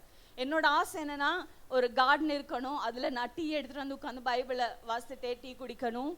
எனக்கு பூச்செடினா ரொம்ப பிடிக்கும், அதெல்லாம் வச்சுக்கணும். இப்படி நிறைய ஆசைங்க இருந்தது. அப்புறம் ஒரு நம்ம வீட்டில் வந்து என்னோட கணவர் வேலைக்கு போகிற நாட்களில் தான் அவர் எல்லாமே வாங்கி போட்டது. அது ஃப்ரிட்ஜாக இருக்கட்டும், ஷோஃபா இருக்கட்டும், எதுவுமே. ஆனால் நாங்கள் ஊழியத்துக்கு வந்ததுக்கப்புறம் நாங்கள் எதுவுமே வீட்டுக்கு வாங்கலை, ஏன்னா வாங்கக்கூடிய சூழ்நிலை எங்களுக்கு இல்லை. என் கணவர் வந்து ஒரு டீ கம்பெனியில் மேனேஜராக இருந்தாங்க, டிரெக்டர். அப்போது நாங்கள் வசதியாக இருந்தோம், நல்ல ஆஃபீஸால் வாகனம் கொடுத்துருந்தாங்க, ஃபோன் மொபைல் கூட எல்லாமே கொடுத்துருந்தாங்க. ஆனால் எல்லாத்தையும் விட்டு தான் நாங்கள் ஊழியத்துக்கு வந்தோம். அப்போ ஊழியத்துக்கு வந்து இப்போ கிட்டத்தட்ட 19 வருடங்கள். இந்த 19 வருடங்களை நாங்கள் எதுவுமே வாங்கலை. ஆனால் வாங்குறதெல்லாம் இப்போ பிஞ்சு போகிற நிலைமையில் இருக்குது. ஃப்ரிட்ஜில் வந்து ஃப்ரிட்ஜ் உடஞ்சி அப்படியே தண்ணி வடிஞ்சிட்டே இருக்கும். ஷோஃபாவில் யாருமே உட்கார முடியாது. அப்புறம் டைனிங் டேபிள் இல்லை, சாப்பிட யாரும் வந்தால் ஊழியக்காரங்க, எங்கள் வீட்டுக்கு ஊழியக்காரங்க வந்துக்கிட்டே ஆயிரமான ஊழியக்காரங்க எங்கள் வீட்டுக்கு வருவாங்க, எங்கள் வீட்டில் தான் தங்குவாங்க. ஆனால் கொஞ்ச நாட்களில் நாங்கள் ஊழியக்காரங்க வந்தால் சாப்பாடு கொடுத்து அனுப்புவோம். சாப்பாடு எப்படின்னா ஒரு இந்த மாதிரி ஸ்டூல் வச்சு ஹாலில் வச்சு நாங்கள் கொடுத்து அனுப்புவோம். நான் ரொம்ப ஆண்டவர்கிட்ட கேட்குறது, ரொம்ப கவலையாக வேதனையாக இருக்கும். ஆண்டவரே, நாங்கள் உங்களுக்கு ஊழியம் செய்கிறவங்க, எங்களை பார்த்து மற்றவங்க இப்படி ஒரு ஏளனமாக நினைக்கக்கூடாது, நாங்கள் ராஜரிகமாக இருக்கணும் அப்படின்னு சொல்லி நிறைய நேரங்கள் ஆண்டோட்டு கேட்டிருக்கேன். நாங்கள் இருந்த ரூம் வந்து பயங்கர சூடு, அப்படின்னா வெயில் இந்த பக்கம் அப்படியே ஜன்னல்லேருந்து அடிக்கும், உட்காந்து செபிக்க முடியாது, வேதம் வாசிக்க முடியாது. இதெல்லாம் எனக்கு ஒரு மன உளைச்சல் மாதிரி ஆகிட்டு எதுவுமே பண்ண முடியாது. ஒரு 2 ரூம் தான். அப்போ ரொம்ப நாட்களாக என்ன ஆண்டோட்ட கேள்வி கேட்கலாம். ஆனால் நான் ஆண்டோட்ட எப்போவுமே நான் ஆண்டோட்ட கேள்வி கேட்க மாட்டேன். நான் ஆண்டோட சொல்லுவேன், என்னோட அவர்கிட்ட தானே சொல்ல முடியும், அவர் தான் நம்ம அப்பா. அப்போ நிறைய சொல்லிகிட்டே இருப்பேன். கடைசியில் இந்த வீட்டையும் கேட்டுட்டாங்க. இந்த வீட்டிலேருந்து போகிற சூழ்நிலை, அவங்க கண்டிப்பாக இந்த டேட்டுக்கு வேணும்னு சொல்லிட்டாங்க. நாங்கள் ஒரு வீடு பார்க்க போனோம், புது வீடு புதுசாக கட்டியிருந்தாங்க, எனக்கு ரொம்ப பிடிச்சிருந்தது. நாங்கள் அந்த அங்கிள்கிட்ட சொல்லிட்டு வந்தோம், நாங்கள் கொடுக்காதீங்க அங்கிள், நாங்கள் கண்டிப்பாக ஈவினிங் காசு கொண்டு வந்து தரோம். எங்களுக்கு 6 மந்த் தான் இருந்தது கொடுக்குறதுக்கு, அது 45,000. எங்களோட பட்ஜெட் 50,000 தான், அதுக்கு மேலே எங்களால் போக முடியும். ஏன்னா நாங்கள் சர்ச்சுக்கே 75,000 இலங்கை பணத்துக்கு கட்டுறோம். அப்போ இதுவும் எங்களுக்கு கட்ட முடியாது அப்படின்னு சொல்லி நாங்கள் வீடு பார்த்துட்டு வந்து அடுத்த நாள் அந்த அங்கிளுக்கு கால் பண்ணுறோம், அவர் வீடு கொடுத்துட்டாரு. எனக்கு ரொம்ப கவலை, ரொம்ப. நாங்களும் ஊழியம் தான் செய்கிறோம், ஆனால் நாங்களும் மனுஷங்க இல்லையா, ரொம்ப கிடையாது. நான் பெட்டில் உட்காந்து எனக்கு அப்படியே கண்ணீர் வந்து, நான் ரொம்ப நாள் கேட்டிருக்கேன், ஆண்டவரை நாங்களாம் ஏசியிலே இருக்க முடியாதா, எங்களுக்கு ஒரு ஏசி ரூம், நாங்களாம் அவ்வளோ தகுதி இல்லாதவங்களா ஆண்டவரே அப்படின்னு கேட்டிருக்கேன். இப்படி என் கண்ணில் அப்படி தண்ணி வலியுது, கண்ணீர் அப்படி ஊற்றுது. அப்புறம் எனக்கு ஒரு கால் வந்தது, என்னோட பிலிவர்ஸ், எங்கள் சபையில் உள்ள பிலிவர்ஸ், சிஸ்டர் எப்படி இருக்கிறீங்க, திடீர்னு உங்களோட பேசணும் போல இருந்தது அப்படின்னாங்க. சொன்னேன், என்ன சிஸ்டர் ஒரு மாதிரி? இல்லைம்மா, வீடு பார்த்துட்டு வந்தோம், கிடைக்கல. அப்படியா, இருங்க சிஸ்டர், நான் ஒரு நம்பர் தரேன், அவரும் வீடு பார்த்து கால் பண்ணுங்க, வீடு பார்த்து கொடுப்பாரு. நான் அந்த நம்பருக்கு கால் பண்ணோம். அவர் சொன்னார், வீடு ஒன்று இல்லைக்கா, ஒன்று இருக்கு, நாளைக்கு 3 மணிக்கு வாங்க காட்டுறோம். ஓகே தம்பின்னு சொல்லிட்டு திடீர்னு திரும்ப கால் பண்ணார் ஒரு 10 மினிட்ஸில், அக்கா உடனே வாங்க ஒரு வீடு இருக்குது. நான் சொன்னேன், எவ்வளோ தம்பின்னு? 75,000 ரூபா. நான் சொன்னேன், அப்படி போக முடியாது, ஏன்னா நாங்கள் சர்ச்சுக்கே கட்டுறோம், எங்களோட பட்ஜெட் 50 தான். இல்லைக்கா நீங்கள் சும்மா வந்து பாருங்கன்னா. சார் இல்லை தம்பி, சும்மா வந்து பார்த்து என்ன பண்ணுறது? இல்லை வேண்டாம், இல்லை நீங்கள் சும்மா வந்து பாருங்க. சரி ஓகே, போய் பார்த்துட்டு வரோம். நானும் ஹஸ்பண்டும் பைக்கில் போகிறோம். வீடை போய் பார்த்தா அவங்க ரிப்பேர் பண்ணிகிட்ருக்குறாங்க. பயங்கர பெரிய வீடு, 75,000 ரூபா. ஆனால் நாங்கள் அந்த வீட்டை பார்த்து அவங்களோட திங்ஸ் எல்லாம் போட்டிருந்தாங்க, எல்லாம் மூடி இருந்தது. உள்ளே போயிட்டு வெளியில் வந்தோடனே ஆண்டவர் எங்கள் 2 பேருடைய இருதயத்தையும் மாற்றிட்டாரு. அப்படின்னா 75,000 கொடுக்க முடியாது எங்களை. நானும் ஹஸ்பண்டும் பைக்கில் ஏறும்போது ஒரே நேரம் சொல்கிறோம், சரி விசுவாசத்தில் எடுப்போம் அப்படின்னு சொல்லிட்டோம். அவங்களும் அதே தான் சொன்னாங்க. சரி வீட்டுக்கு போயிட்டு பிள்ளைங்களோட பேசிட்டு இவங்களுக்கும் காட்டிட்டு வருவோன்னு இவங்களையும் கூட்டிகிட்டு வந்து காட்டிட்டு ஹவுஸ் ஓனரோட நம்பர் கிடச்சிச்சு, அவரோடையும் பேசணும். வீட்டெல்லாம் எழுதும்போது அவங்க சொன்னாங்க இதில் திங்ஸ் இருக்குது நீங்கள் பார்த்துக்குங்க அப்படின்னு. நாங்கள் போயிட்டு லாயர்கிட்ட போய் எல்லாம் எழுதிட்டு வர்றோம். எழுத முன்னே புரோக்கர் ஃபீஸ் கொடுக்கணும்ல. காசு கேட்கும்போது ஹவுஸ் ஓனர் சார் இவர் யாருன்னு எனக்கு தெரியாது. ஹவுஸ் ஓனர் அந்த வீட்டை அந்த புரோக்கருக்கு சொல்லியே இல்லை. அவர் ரிப்பேர் பண்ணுறவங்கள்ட்ட பார்த்து நம்பரை கேட்டு வந்து எங்களுக்கு பேசியிருக்காரு. அதான் கர்த்தருடைய செயல். ஹல்லேலூயா. அவர் சொல்ற இவர் எனக்கு தெரியவே செய்யாது அப்படின்னு. சரி ஓகே பரவாயில்ல, நாங்கள் காசு கொடுத்துறோம். நாங்கள் வீட்டை எழுதிட்டு கீ தந்தாங்க. நாங்கள் கீ எடுத்துகிட்டு வர்றோம். கதவை திறக்கிறோம். ஒரு பெரிய ஆச்சரியம் என்னன்னா, நான் எந்த ஷோஃபாவை விரும்பினனோ அந்த ஷோஃபா அப்படியே இருக்கு புதுசா. ரைட். நான் எங்கள் ஃப்ரிட்ஜ் உடஞ்சி, எங்கள் ஃப்ரிட்ஜு சின்னது தான். ஆனால் நாங்கள் பார்க்குறோம் இவ்வளோ பெரிய ஃப்ரிட்ஜ் இருக்குது, அதுவும் புதுசு தான். ஒவ்வொரு ரூமுக்காக போகிறோம், ஒவ்வொரு ரூம்லேயும் பெட். எனக்கு ஸ்ப்ரிங் மேட்ரஸில் படுக்கணும்னு ஆசை இருந்தது. ரூமுக்கு போகிறோம், spring mattress triple king size bed, அதுக்கு கவரெல்லாம் போட்டு புது பில்லோ கவரெல்லாம் போட்டு வச்சுருக்காங்க. மேலே பார்த்தா ஏசி. ரைட். ஒரு பெரிய முன்ன நான் நினைப்பேன் ஒரு டிவி, நாங்கள் டிவி பாடம் எதுவுமே நாங்கள் பார்க்குறது கிடையாது. ஒரு டிவி இருந்தால் நல்லா இருக்கணும். ஒரு பெரிய டிவி, இவ்வளோ பெரிய டிவி, எல்லா ரூம்லையும் பெட்டு. கிச்சனுக்கு போய் பார்த்தா சைடில் பார்த்தா வாஷிங் மெஷின். கிச்சனில் போய் பார்த்தா அவங்க பிராண்ட் நியூ அடுப்பு, அப்படி குக்கர் எடுத்து வெளியில் வச்சுருக்குறாங்க. பெரிய டைனிங் டேபிள், 10 பேர் உட்காரலாம். இப்படி எல்லாம் அதுக்குள்ளே இருந்தது. எல்லாம் பக்காவாக அரேஞ்ச் பண்ணி எங்களுக்கு கீயை கொடுத்தாங்க. அவங்க யாரும் கிடையாது, கேத்தலிக் அவங்க. ஹல்லேலூயா. இதுதாங்க கர்த்தருக்கு காத்திருக்கிறது. நிச்சயமா நான் 100% 100% சொல்லுவேன், கர்த்தருக்கு காத்திருக்கிறவர்கள் ஒரு நாளும் வெட்கப்பட்டு போவதில்லை. ஹல்லேலூயா. எங்கள் வீட்டில் 5 ரூம்ஸ் இருக்கு. பெரிய இந்த மாதிரி பெரிய ஹால் தான் எங்கள் வீடு. இன்னொரு ஹால் இருக்குது, பின்னாடி ஒரு ரூம் இருக்குது, எக்ஸ்ட்ரா பாத்ரூம் இருக்குது. நாங்கள் அந்த வீட்டுக்கு போன உடனே ஒரு ஃபேமிலி, எங்களோட தூரத்து ரிலேஷன், அவங்களுக்கு ரொம்ப கஷ்டம், எல்லாரும் கைவிடப்பட்டு தற்கொலை பண்ண போய் கடன் பிரச்சனையில் வந்தாங்க. நாங்கள் அவங்க பின்னாடி அந்த ரூமை ஃப்ரீயாக கொடுத்து 9 மாதம் நாங்கள் சாப்பாடும் கொடுத்து, ஹஸ்பண்ட் அண்ட் ஒய்ஃப் 2 பிள்ளைங்க, நாங்கள் சாப்பாடும் கொடுத்து ஃப்ரீயாக அவங்கள அந்த ரூமில் வச்சுருந்து, அவங்க போகிறதுக்கு நாங்களே அவங்களுக்கு அட்வான்ஸ் காசு கொடுத்து இன்னொரு வீடு எடுக்க போகிறதுக்கு கர்த்தர் உதவி செய்தார். ஹல்லேலூயா. இப்படி அநேக சாட்சிகள் இருக்கு. அப்ப நம்முடைய இருதயத்தின் வாஞ்சையை கர்த்தருக்கு நாங்கள் உண்மையா இருக்கும்போது அவர் நிறைவேற்ற போதுமானவராக இருக்கிறார். சும்மா நான் நினைச்சேன், ஆண்டவரே நாங்கள் ஒரு ஏசியில் இருக்க முடியாதா அப்படின்னு. இப்போ 24 மணி நேரம் ஏசியிலே இருக்க கர்த்தர் கிருபை செய்திருக்கிறார். அந்த வீட்டுக்கு போனதுலேருந்து பயங்கர க்ரௌட் எங்கள் வீட்டில் வந்து தங்கிட்டே இருப்பாங்க. அது மாத்திரம் இல்லாமல் இன்னும் எங்களுடைய சகோதரன் ஒருவருக்கு, அந்த பிள்ளைகளையும் நாங்கள் தான் இப்போ பார்க்குறோம். என் அம்மா வெளியூரில், அப்பா இல்லை, அவர்களையும் நாங்கள் பார்க்க கர்த்தர் எங்களுக்கு கிருபை செய்திருக்கிறார். ஹல்லேலூயா. ஆனால் நாங்கள் எந்த மல்டி பிஸ்னஸும் பண்ணலை. எங்களுக்கு பிஸ்னஸும் கிடையாது, எதுவுமே கிடையாது. கர்த்தர் எங்களுக்கு கொடுக்கிறார், அதன் மூலம் நாங்கள் மற்றவர்களை போஷிக்கிறவர்களாக இருக்கிறோம். ஹல்லேலூயா. ஒவ்வொரு சனிக்கிழமையும் நாங்கள் 100 பேருக்கு தெருவில் உள்ளவங்களுக்கு நாங்கள் சமைத்து கொடுக்குறோம். ஹல்லேலூயா. ஆனால் எங்கள்கிட்ட அந்த அளவுக்கு பணம் கிடையாது. நான் என்னை பற்றி பெருமையாக சொல்லலை, கர்த்தர் எந்த அளவுக்கு எங்களுடைய வாழ்க்கையிலும் ஊழியத்திலும் மகிமைப்படுகிறார் என்று நான் சொல்லுகிறேன். நிச்சயமாக கர்த்தருக்கு காத்திருக்கும் போது எங்களால் முடியாது. எல்லாரும் ஆச்சரியமாக கேட்குறாங்க.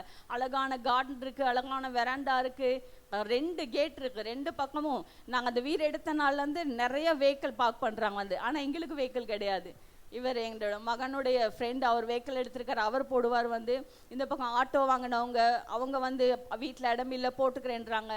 இப்போ இன்னொரு தம்பி பிராண்ட் நியூ கார் வாங்க போகிறாராம். அவர் கார் ஓட்டவே தெரியாது, ஆனால் அவர் எங்கள் வீட்டில் தான் பார்க் பண்ண போகிறாங்க. இந்த ஊழியத்துக்கு, உங்களோட ஊழியத்துக்கு இந்த வாகனத்தை நீங்கள் யூஸ் பண்ணிக்கோங்க அப்படின்னு சொல்லி. ஹல்லேலூயா. கர்த்தருக்கு காத்திருக்கும் போது, கர்த்தருக்கு கடுகளவுக்கு நாங்கள் உண்மையாக இருக்கும்போது கர்த்தர் எங்களை உயர்த்த வல்லவராய் போதுமானவராய் இருக்கிறார். ஹல்லேலூயா. ஹல்லேலூயா. அப்ப நமக்கு நாங்கள் அடைக்கப்பட்ட சூழ்நிலையில நாங்கள் காத்திருக்கும் போது நிச்சயமாய் அந்த தரமான ஒரு ஆசீர்வாதமாய் கர்த்தர் எங்களுக்கு கொடுக்க போதுமானவராய் இருக்கிறார். ஹல்லேலூயா. ஹல்லேலூயா. அப்ப எரிகோ கோட்டை அடைக்கப்பட்டிருந்தது. அந்த எரிகோ கோட்டை அடைக்கப்பட்டிருந்தது என்றால் அது ஒரு பயங்கரமான ஆவி. எரிகோ கோட்டையை திறக்க யாராலும் முடியல. முடிஞ்சா? முடியல. எரிக்கோ அடைக்கப்பட்டிருந்தது. எத்தனை இராணுவ வீரர்களை கொண்டு வந்தாலும், எத்தனை பலவான்களை கொண்டு வந்தாலும் எரிக்கோ கோட்டையை திறக்க முடியாது. ஹல்லேலூயா. அதை திறக்க ஒன்றே ஒன்றுதான் முடியும். என்னது? துதி என்னும் ஆயுதம். ஹல்லேலூயா, ஹல்லேலூயா. துதி என்னும் ஆயுதம் உங்களுக்கும் எனக்கும் இருந்தால் இந்த எரிக்கோ கோட்டை இல்லைங்க, எத்தனை எரிக்கோ கோட்டை வந்தாலும் அதை நாங்கள் உடைத்து போகத்தக்கதாக கர்த்தர் கிருபை செய்கிறார். ஹல்லேலூயா, ஹல்லேலூயா, ஹல்லேலூயா. எரிக்கோ எங்களை பார்த்து சொல்லும். என்ன சொல்லும்? உன்னால திறக்கவே முடியாது, உன்னால இடிக்கவே முடியாது, உன்னால உள்ள வரவே முடியாது. ஹல்லேலூயா. ஆனால் மற்றவர்களுக்கு இராணுவங்கள் தேவைப்படும், ஆயுதங்கள் தேவைப்படும். ஆனால் கர்த்தருடைய பிள்ளைகளாகி உங்களுக்கும் எனக்கும் துதி என்னும் ஆயுதம் போதும். ஹல்லேலூயா, ஹல்லேலூயா. இந்த சபை துதிக்கிற சபையாக இருக்குமானால், இன்றைக்கு நான் உட்கார்ந்து இருக்கும்போது கர்த்தருடைய ஆவியானவருக்கு வெளிப்படுத்தின ஒரே விஷயம், இந்த சபை துதிக்கிற சபையாய் மாறணும். இந்த சபை துதிக்கிற சபையா இன்னும் மாறும்போது கர்த்தர் நிச்சயமா உங்க வாழ்க்கையிலும் அந்த சபையிலும் கட்டப்பட்டிருக்கிற அந்த எரிக்கோவை, பூட்டப்பட்டிருக்கிற அந்த எரிக்கோவை கர்த்தர் உடைக்க வல்லவராயிருக்கிறார். அது உங்க துதியினால முடியும். ஹல்லேலூயா. யோசபாத் ராஜாவை பார்த்தீங்கன்னா, ராணுவம் படையெடுத்து வருது யோசபாத்துக்கு விரோதமாய். அநேக ராணுவ வீரர்களை யோசபாத் ஆயத்தமாக வைத்து இருக்கிறார் யோசபாத் ராஜா. ஆனால் யோசபாத் செய்த ஒரு முக்கியமான வேலை என்ன தெரியுமா? ராணுவ வீரர்களை முன்னால அனுப்பல, துதிக்கிறவர்களை முன்னால் அனுப்பினார். நீங்க வாசித்து பாருங்க வீட்டுல போய். துதிக்கிறவர்களை முன்னால் அனுப்பினார். ராணுவங்கள்லாம் பின்னாலதான். அவர்கள் முன்னால துதித்து கொண்டு போகும்போது கர்த்தர் அந்த ஜனத்தை யோசபாத்துக்கு கொடுத்தார். ஹல்லேலூயா. நீங்க உங்களுக்கு துதியை பத்தி தெரியாதுங்க. துதியை பத்தி நான் ஒரு மெசேஜே எடுக்கலாம். அந்த அளவுக்கு துதியில முடியாத காரியம் ஒன்றுமே கிடையாது. எனக்கு ஒரு கஷ்டமான சூழ்நிலை வந்தது. நாங்கள் இந்த வீட்டுக்கு வர முன்பதாக ரொம்ப பயங்கர கஷ்டமான ஒரு சூழ்நிலை. என்ன பண்ணுறதுன்னு எனக்கு தெரியல. ஆனால் கர்த்தர் எனக்கு ஒரு காரியத்தை உணர்த்தினார். அதிகாலையில் எனக்கு எப்போ ஆண்டவர் சொன்ன, ஆண்டவர் எப்பெல்லாம் நீங்கள் எழுப்புறீங்களோ அப்போ நான் எழும்பிடுவேன். 1 மணிக்கு எனக்கு முழிப்பு வரும், 2 மணிக்கு வரும். எப்பெல்லாம் நான் முழிக்கிறேனோ அப்போ அந்த சின்ன ஹாலில் நடந்து கரங்களை தூக்கி கர்த்தருடைய வாக்கு தத்தங்களை சொல்லி சொல்லி சொல்லி நான் ஜெபித்தேன். ஆண்டவரே, நீங்க சொல்லியிருக்கிறீங்க, கடன் வாங்காதிருப்பாய் கண்ணர் கொடுப்பாய், நிரம்பை வழிகிற பாத்திரமாய் மாற்றுவேன் என்று சொல்லியிருக்கிறீங்க, ஆயிரங்களுக்கு ஆசீர்வாதமாய் வைப்பேன் என்று சொல்லியிருக்கிறேன்னு சொல்லி அந்த சின்ன ஹாலில் நடந்து நடந்து நடந்து கரங்களை உயர்த்தி நான் துதித்து கொண்டே இருப்பேன். இது என்னோட ஒரு வித்தியாசமான அனுபவம். என்றைக்கு நான் அன்றைக்கு துதிக்க ஆரம்பித்தனோ அன்றைக்கு ஒவ்வொன்றாய் கர்த்தர் என்னுடைய வாழ்க்கையிலிருந்து எடுக்க ஆரம்பித்தார். நாங்கள் அந்த துதி ஜெபம் எல்லாம் முடித்துட்டு 5 மணிக்கு பிள்ளைங்களை எழுப்புவேன். 5 மணிலேருந்து விடிய 6 மணி வரைக்கும் குடும்ப ஜெபம். அதுக்கப்புறம் தான் அவங்க ஸ்கூல் போவாங்க. அப்படி கர்த்தர் எங்களை மாற்றினார். ஆனால் நான் சொல்கிறேன், துதியினால் முடியாத காரியம் ஒன்றும் இல்லை. நீங்கள் துதிக்கிறவர்களாக மாறணும். இன்னும் இந்த சபையில் துதி சத்தம் கேட்கணும்னு கர்த்தருடைய ஆவியானவர் விரும்புகிறார். இன்னும் நீங்கள் துதிக்கணும். நாங்கள் எவ்வளவு தான் பாடினாலும், இன்ஸ்ட்ருமெண்ட்ஸ் ப்ளே பண்ணாலும் கர்த்தரை நாங்கள் துதிக்கவில்லை என்றால் மகிமை இறங்க முடியாது, தேவ பிரசன்னம் இறங்க முடியாது. நாங்கள் துதிக்கிறவர்களாக மாறினோம் என்றால் எங்கள் வாழ்க்கையில் இருக்கிற தடைகள், போராட்டங்கள், அடைக்கப்பட்ட வாசல்கள், எரிக்கோவை போன்ற எப்படி அடைக்கப்பட்டிருந்ததோ, துதிக்கும் போது எப்படி எரிக்கோ கோட்டை விழுந்ததோ, அதே போல் நீங்களும் நானும் துதிக்கும் போது எங்கள் வாழ்க்கையில் எரிக்கோ போன்ற தடைகள், பிரச்சனைகள், போராட்டங்கள் இருந்தாலும் அதை கர்த்தர் உடைத்து போடுவார். ஹல்லேலூயா. பத்தல. எத்தனை பேர் விசுவாசிக்கிறீங்க? துதியினால் முடியாதது ஒன்றும் இல்லை. துதியினால் முடியாது. நான் அனுபவத்தில் சொல்றேன், நீங்க துதிக்கிறவர்களாய் மாறணும். உங்க வாய் எப்பவுமே துதித்து கொண்டே இருக்கணும். உங்க வாய் முணுமுணுத்து கொண்டே இருக்கணும். கர்த்தர் செய்த நன்மைகளை, கர்த்தர் செய்ய போகிற காரியங்களை, கர்த்தர் எங்களுக்கு கொடுப்பேன் என்று வாக்கு கொடுத்த அந்த வாக்கு தத்தங்களை எல்லாம் நாங்கள் துதித்து கொண்டு சொல்லி கொண்டு இருக்கும்போது கர்த்தர் நிச்சயம். உங்களுக்கு தெரியுமா துதிக்கும் போது என்ன நடக்கும்னு? யாருக்காவது தெரியுமா? நீங்க துதிக்க துதிக்க துதிக்க சிங்காசனத்தில் உட்கார்ந்திருக்கிற தேவனுக்கு உட்கார்ந்திருக்கவே முடியாது, உட்கார்ந்திருக்க முடியாது. உங்களுக்காக கர்த்தர் கிரியை செய்ய வேண்டும் என்றால், உங்களுக்காக கர்த்தர் எழும்பி யுத்தம் பண்ண வேண்டும் என்றால் நீங்க துதித்து அவரை எழுப்பி விட்டுருங்க. ஹல்லேலூயா. சிங்காசனத்தில் உங்கள் தேவனை நீங்க எழுப்பிருங்க, கர்த்தர் உங்களுக்கு யுத்தம் பண்ணுவார். அதனால தான் சொல்றார், நீங்கள் அமர்ந்திருந்து நானே தேவன் என்று அறிந்து கொள்ளுங்க. அமர்ந்திருந்து நாங்கள் பாயப்பட்டு படுக்கிறதா? நீங்கள் அமர்ந்திருந்து துதித்து கொண்டே இருங்கள். கர்த்தர் சிங்காசனத்திலிருந்து எழும்பி உங்களுக்காகவும் எனக்காகவும் யுத்தம் பண்ணுவார். ஹல்லேலூயா, ஹல்லேலூயா. எத்தனை பேர் செய்ய போகிறீங்க? இன்றைக்கு நான் துதிப்பேன் சிஸ்டர். நீங்க துதிக்கும் போது உங்க வீட்டில் உள்ள சூழ்நிலைகள் மாறும். தாறுமாறா உங்க வீட்டு சூழ்நிலைகள் இருக்கலாம். பிள்ளைகள் அடங்காதவர்களா இருக்கலாம், பிள்ளைகள் கீழ்ப்படியாதவர்களா இருக்கலாம், தரித்திரமா இருக்கலாம், கணவன் குடிகாரனா இருக்கலாம், கணவன் ரட்சிக்கப்படாமல் இருக்கலாம், உங்கள் குடும்பத்துல தாய் தகப்பன் ரட்சிக்கப்படாமல் இருக்கலாம். சூழ்நிலைகள் எப்படி இருந்தாலும் நீங்கள் உங்க வீட்டுல துதிக்க ஆரம்பிக்கும் போது உங்க வீட்டில் உள்ள எல்லா கிரியைகளும் வெளியே போக ஆரம்பிக்கும். ஹல்லேலூயா, ஹல்லேலூயா. அதனால் தான் வேதம் சொல்றது, துதிகளில் அவர் பிரியப்படுகிற தேவன், துதிகளில் அவர் மல்குகிற தேவன். தேவன் ஒரே விஷயத்துக்கு பயப்படுவாராம், அது துதிக்கிற சத்தம். துதிகளில் அவர் பயப்படத்தக்கவர். நீங்க பெரிய கோடிக்கணக்கு பணம் கொடுக்க வேண்டாம், நீங்க பெரிய பெரிய காரியங்கள் எல்லாம் செய்ய வேணாங்க. உட்கார்ந்து துதிக்க ஆரம்பிங்க, உங்க சூழ்நிலை மாறும். குடிகார உங்க கணவன் ரட்சிக்கப்படுவான், பண பற்றாக்குறை நீங்கும், கடன்களை கர்த்தர் மாற்றுவார். கர்த்தரை மகிமைப்படுத்த, சூழ்நிலைகள் தாறுமாறா இருந்தாலும் கர்த்தரை மகிமைப்படுத்துங்க. அதுதான் அன்னாள் செய்தான். நாங்க சந்தோஷமா இருக்கும்போது, ஐஸ்வர்யமா இருக்கும்போது, பணத்தோடு இருக்கும்போது நாங்க துதிக்கலாம். ஆனா எங்களுக்கு பிரச்சனை இருக்கும்போது துதிக்க முடியாது. அது எல்லாருக்கும் முடியாது. பிரச்சனை வரும்போது எங்களால துதிக்க முடியாது. ஆனா அந்த பிரச்சனைக்குள்ளேயும் நீங்க துதிக்கணும். வலியோடு கொடுக்கிற அந்த பலியை தான் கர்த்தர் எதிர்பார்க்கிறார். ஹல்லேலூயா. நீங்க வலியோட பலி கொடுக்கணும். நீங்க வலியோடு கொடுக்கிறதை கர்த்தர் ஏற்றுக்கொள்ளுவார். காணிக்கை கொடுக்கிறவர்களுக்கு கர்த்தர் திரும்ப கொடுப்பார். ஆனால் நீங்க வலியோட பலியை செலுத்துவீர்களானால் அது கர்த்தரே இறங்கி வருவார். ஹல்லேலூயா, ஹல்லேலூயா. நீங்க இன்றைக்கு ஒரு முடிவை எடுக்கணும். இல்ல சிஸ்டர், நான் இன்றைக்கு எங்க வீட்டுல நான் துதிக்க ஆரம்பிப்பேன். எங்க வீட்டு சூழ்நிலைகள் இன்றையிலிருந்து மாறப்போகிறது. எங்கள் குடும்பத்தின் சூழ்நிலைகள் மாறப்போகிறது. எங்கள் வேலை தளத்தில் சூழ்நிலைகள் மாறப்போகிறது. இந்த சபையின் சூழ்நிலை மாறப்போகிறது. எத்தனை பேர் சொல்லுகிறீங்க, நான் சபைக்காக துதிப்பேன், என் குடும்பத்துக்காக துதிப்பேன், பக்கத்து வீட்டுக்காரர்களுக்காக துதிப்பேன், இன்றையிலிருந்து என் சூழ்நிலை மாறப்போகிறது? எத்தனை பேர் விசுவாசமா நீங்க சொல்லுகிறீங்க?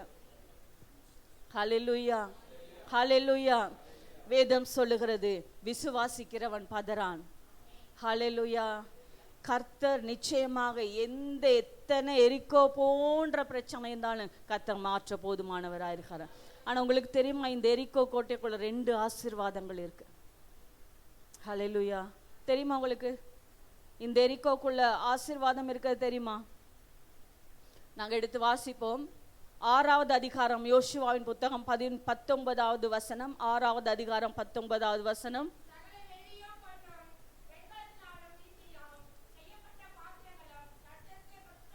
ஆமென். போதும் போதும் சிஸ்டர்.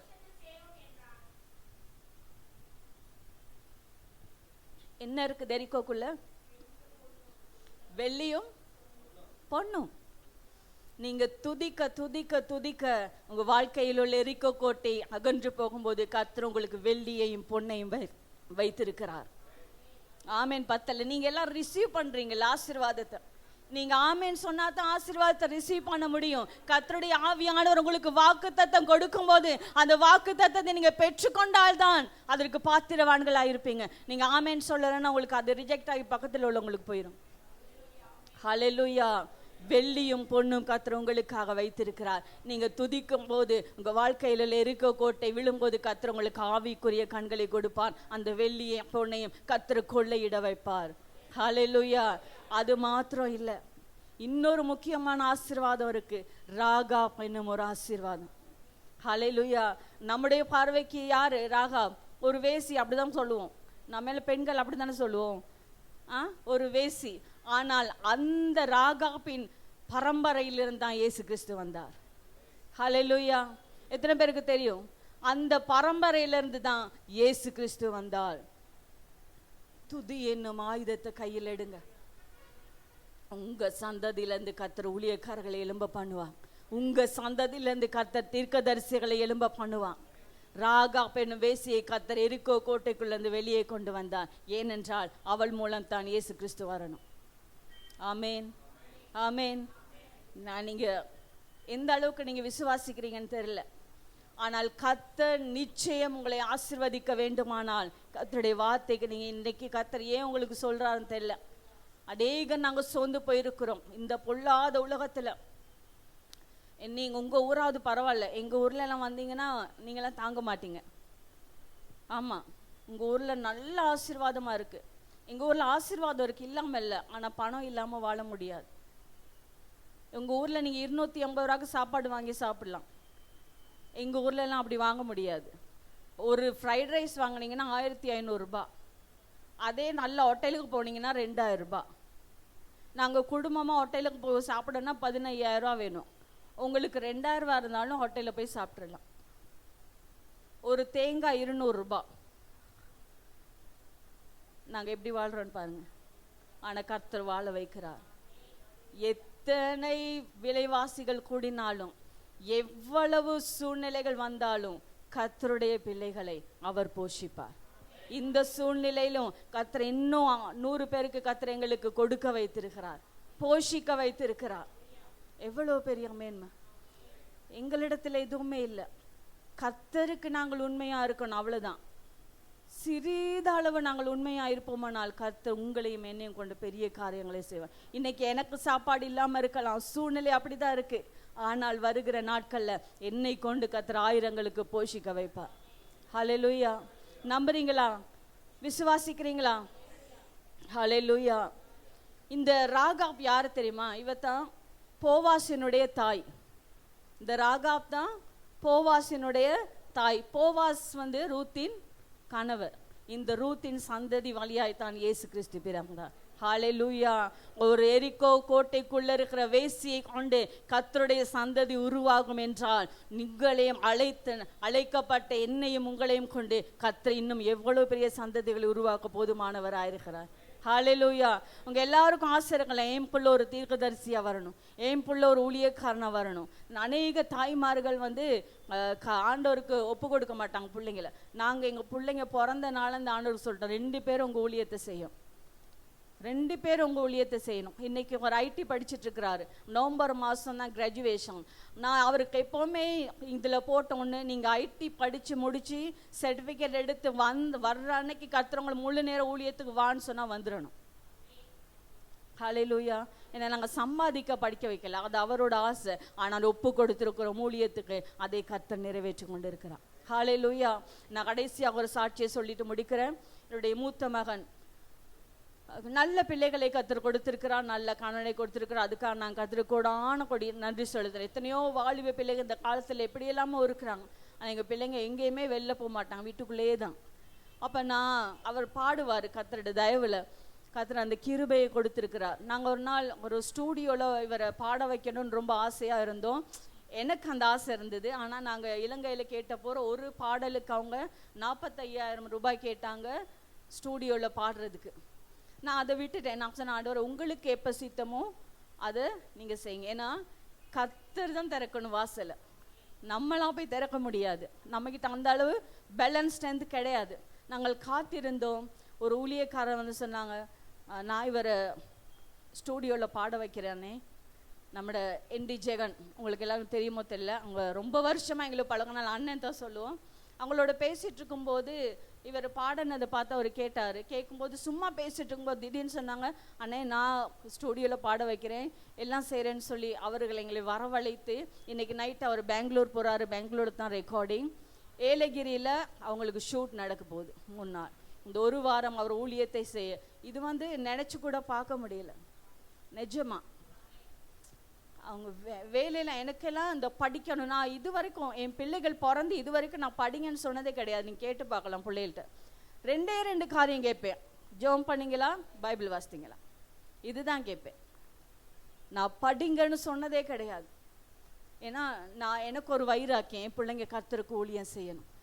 நாங்கள் 15-20 லட்சம் நாங்கள் இலங்கை காசுக்கு 10 லட்சம் 12 லட்சம் செலவு பண்ணிருக்க ஐடி படிக்க. ஆனால் எங்களுக்கு அது ஒரு நோக்கமே கிடையாது, ஊழியம் செய்யணும், எங்களுக்கு சம்பாதிச்சு தர வேணும் என்ற நோக்கம் கிடையாது. கர்த்தருடைய நாமத்துக்கு மகிமையாக அவர்கள் இருக்கணும். ஹல்லேலூயா. உங்க பிள்ளைகளை கர்த்தருக்கு ஒப்பு கொடுப்பீர்களேனா நீங்க படிக்க வைக்கிறதை தாண்டி கர்த்தர் பயங்கரமா அவர்களை உயர்த்துவார், ஆசீர்வதிப்பார். ஹல்லேலூயா. இதெல்லாம் நான் ஏதோ உங்களுக்கு சும்மா சொல்லணும் அப்படின்னு சொல்லலை. என்னுடைய வாழ்க்கையில நடந்ததை நான் உங்களுக்கு சொல்றேன். கர்த்தர் இன்று உயர்த்தி இருக்கிறார். யாருக்குமே தெரியாது அவர் இங்க எதுக்கு வந்தாருன்னு சொல்லி நாங்கள் சொல்லலை. அதே நேரம் கர்த்தர் எனக்கும் ஊழியங்கள் கொடுத்திருக்கிறார். கொஞ்சம் உண்மை நிமித்தம் இன்னும் நாங்கள் கர்த்தருக்கு உண்மையா இருப்போமானால் இதை விட பயங்கரமான காரியங்கள் கர்த்தர் செய்வார். அதனால சொல்ற எண்ணி முடியாத அதிசயங்களை கர்த்தர் எங்களுக்கு செய்ய அவர் போதுமானவராக இருக்கிறார். ஹல்லேலூயா. அடைக்கப்பட்ட சூழ்நிலைகளை நாங்கள் கர்த்தருக்காக காத்திருப்போமானால் நிச்சயம் கர்த்தர் உங்களையும் என்னையும் ஆசீர்வதிப்பார். ஹல்லேலூயா. எத்தனை பேர் நீங்க சொல்றீங்க, இல்ல இன்னையிலேருந்து நான் துதிக்க போகிறேன், இன்னையிலேருந்து நான் கர்த்தருக்கு காத்திருக்க போகிறேன், இனிமே முறுமுறுப்பு என் வாயிலிருந்து வராது, அவிசுவாசமான வார்த்தைகள் என் வாயிலிருந்து வராது, இன்றைய நாளிலிருந்து விசுவாச வார்த்தைகள் மட்டுமே என் வாயிலிருந்து வரும். ஆனால் தங்க வேதம் சொல்லுது, வாயின் கனியை நீ புசிப்பாய். நீங்க எதை செய்றீங்களோ அதான் உங்களுக்கு நடக்கும். நீங்க எதை பேசுறீங்களோ அதான் உங்களுக்கு நடக்கும். நீங்க எதை விதைக்கிறீர்களோ அதை தான் நீங்க அறுப்பீர்கள். ஹல்லேலூயா. ஹல்லேலூயா. நாங்கள் எழுந்து நின்று ஒப்பு கொடுப்போமா? இந்த நாளில் கர்த்தருடைய ஆவியானவர் எங்களுக்கு பேசின ஒவ்வொரு வார்த்தைகளையும் நாங்கள் எழுந்து நின்று ஆண்டவருக்கு நாங்கள் எங்களை ஒப்பு கொடுப்போம். அப்பா, இந்த நாளிலும் நீங்க எங்களோடு பேசியிருக்கிறீங்க. எங்களை அவிசுவாசம் எங்களை நீங்க முதலாவது ஒன்றை யோசிங்க, கர்த்தர் உங்களை ஆசீர்வதிக்க வேண்டும் என்று நினைத்துட்டார். எத்தனை பேர் ஆமென் சொல்றீங்க? கர்த்தர் உங்களை ஆசீர்வதிக்கணும்னு நினைச்சனாலதான் இன்றைக்கு என்னை கூட்டிட்டு கர்த்தர் உங்களுக்கு அதை ஆயத்தப்படுத்தி இருக்கிறார். இந்த காரியங்களை கர்த்தர் உங்களுக்கு சொல்லி கொடுத்திருக்கிறார். இதன்படி நீங்க செய்வீர்கள் என்றால் கர்த்தர் அடுத்து உங்களுக்கு ஆசீர்வாதம். விசுவாசத்தோடு கூட நாங்கள் கரங்களை உயர்த்தி கர்த்தரிடத்தில் எங்களை ஒப்பு கொடுப்போம். நல்ல ஆண்டவரே, பரலோக தகப்பனே, இதோ ஆவியானவர் இந்த நாளிலும் உங்க பிள்ளைகளோடு நீங்க பேசியிருக்கிறீங்களே நன்றி. உங்க பிள்ளைகளை பலப்படுத்தி இருக்கிறீங்களே நன்றி. ஆண்டவரே, நீங்க சொன்ன அத்தனை வார்த்தைகளை உங்க பிள்ளைகளுக்கு நான் சொல்லிவிட்டேன். ஆண்டவரே, இந்த நாள்ல இருந்து உங்க பிள்ளைகளுடைய வாழ்க்கையில மாற்றம் உண்டாகட்டும், துதிக்கிறவர்களாய் மாறட்டும் ஆண்டவரே, காத்திருக்கிறவர்களாய் மாறட்டும் ஆண்டவரே. கர்த்தருக்கு காத்திருக்கிறவர்கள் வெட்கப்பட்டு போவதில்லை என்று சொன்னீங்களே. கர்த்தருக்கு காத்திருக்கிறவர்கள் கழுகளை போல செட்டைகளை அடுத்து எழும்புவார்கள், அவர்கள் ஓடினாலும் இளைப்படையார்கள், நடந்தாலும் சோர்ந்து போகார்கள் என்று சொன்னீங்களே ஆண்டவரே. இதோ தகப்பனே, உங்க வார்த்தைகளுக்கு கீழ்ப்படிந்து யாரெல்லாம் இந்த நாளில் தங்களை ஒப்பு கொடுக்கிறார்களோ அந்த பிள்ளைகளை கர்த்தர் உயர்த்தி ஆசீர்வதித்து அடுத்த தடவை நாங்கள் வரும்போது இந்த சாட்சிகளை பகிர்ந்து கொள்ள, இல்லை என்றால் அடுத்த வாரம் ஆண்டவரே இவர்கள் தங்களுடைய போதகருக்கு அதை சாட்சிகளாய் சொல்ல, நான் இப்படி இருந்தேன், கர்த்தர் இந்த காரியத்தை சந்தித்தார், மாற்றினான் சாட்சிகளாய் சொல்ல கர்த்தர் நீங்க கிருபை செய்யுங்க. ஒவ்வொருவரையும் உங்க திருக்கரத்தில் ஒப்பு கொடுக்கிறேன் ராஜா. ஆண்டவரே, அன்பு சகோதரனையும் தம்பி உங்க கருத்தில் ஒப்பு கொடுக்கிறேன். அவர் தேவைகளை சந்திப்பீராக, சரீரத்தில் நல்ல சுகத்தையும் பலத்தையும் கொடுப்பீராக. இன்னும் கர்த்தருக்காயோட இன்னும் அநேக ஊழியங்களை செய்ய கர்த்தர் பலப்படுத்துங்க. இருதயத்தின் வாஞ்சைகள் எல்லாம் ஆண்டவர் நிறைவேற்றி ஆண்டவர் மகனுடைய ஊழியத்தில் கர்த்தருடைய பிரசன்னம் இருக்கும்படியா ஜெபிக்கிறோம். கர்த்தருடைய மகிமை வெளிப்பட வேண்டுமா ஜெபிக்கிறோம். இன்னும் ஆண்டவர் இந்த சபையை உயர்த்துங்க, ஆசீர்வதிங்க ஆண்டவர். இன்னும் கிளை சபைகள் உருவாகட்டும் ஆண்டவரே. அப்பா, இந்த சபையிலிருந்து கர்த்தர் பயங்கரமான காரியங்களை செய்ய வேண்டுமா ஜெபிக்கிறோம் ஆண்டவரை. துதிக்கிற ஜனங்கள் ஆண்டவரே இந்த சபையிலிருந்து ஆண்டவரே எல்லா காரியங்களையும் இந்த துதியினால் செய்து முடிக்க கர்த்தர் கிருபை தருவீராக. உங்க வல்ல கரத்துக்குள் ஆண்டவரை தம்பியையும் ஆண்டவரை ஒவ்வொரு விசுவாச குடும்பங்களையும் சபையை ஒப்பு கொடுக்கிறேன். கர்த்தர் பெரிய காரியங்களை செய்வீராக. இயேசு கிறிஸ்துவின் நாமத்தினால ஜெபிக்கிறேன் பிதாவே. ஆமென், ஆமென்.